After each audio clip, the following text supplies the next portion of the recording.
Money, money, money. Financial wellness. Brought to you by the Office of Health Promotion.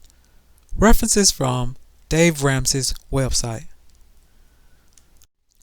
Financial wellness involves the process of learning how to successfully manage financial expenses. Money plays a critical role in our lives, and not having enough of it impacts our health. It entails managing your resources to live within your means, making informed financial decisions and investments, setting realistic goals, and preparing for short-term and long-term needs as well as emergencies. Did you know 70% of Americans live paycheck to paycheck?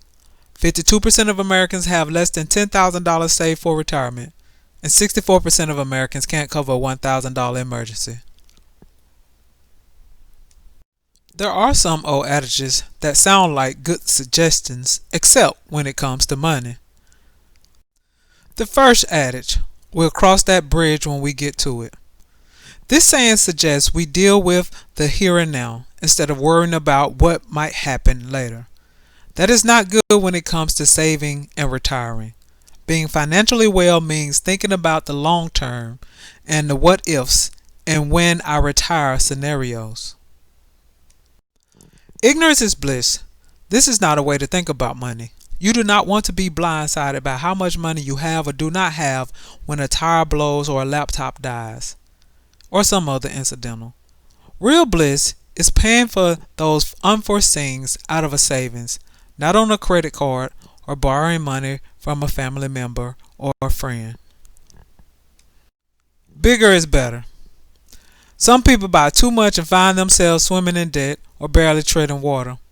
One rule of thumb is your house payment should be no more than 25% of your monthly take-home salary. Bigger cars often cost more for upkeep and gas. Bigger is not always better. There's no time like the present. Indeed, it is not good to procrastinate, yet sometimes the present is the worst time to act. If you are in debt, it's not the right time to buy a house, car, etc. You can seize the day, but that doesn't mean you need to charge your entire vacation on a credit card. Remember, patience is a virtue. Let's talk about retirement. Most people do not save for retirement until it's too late. Those who do are not investing nearly enough. A good goal is to invest about 15% of your income into retirement. But it's not all about retirement. To achieve financial wellness, you should be mindful about these areas. 1. Budgeting. Budgeting is telling your money where to go instead of wondering where it went. The problem is that most people feel like it's a chore. But there are tools to make it easier. You just have to use them. 2. Saving for emergencies. As I stated earlier, 64% of Americans cannot cover a $1,000 emergency. With no margin, every unplanned expense becomes a crisis. Emergency savings can help you feel more secure. 3. Debt elimination.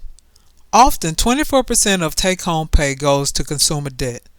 If you can free up those funds, just think of how much money you can invest in retirement.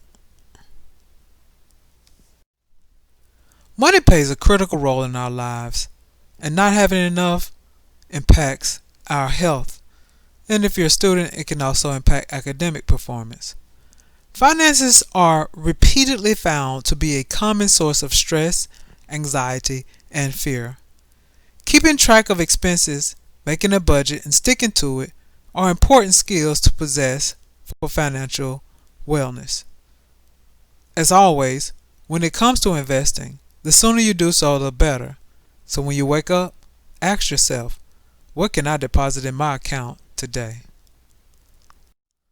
Thank you for investing a little of your time with me today. Look for more investment videos on William and Mary's virtual wellness page under the health promotion icon.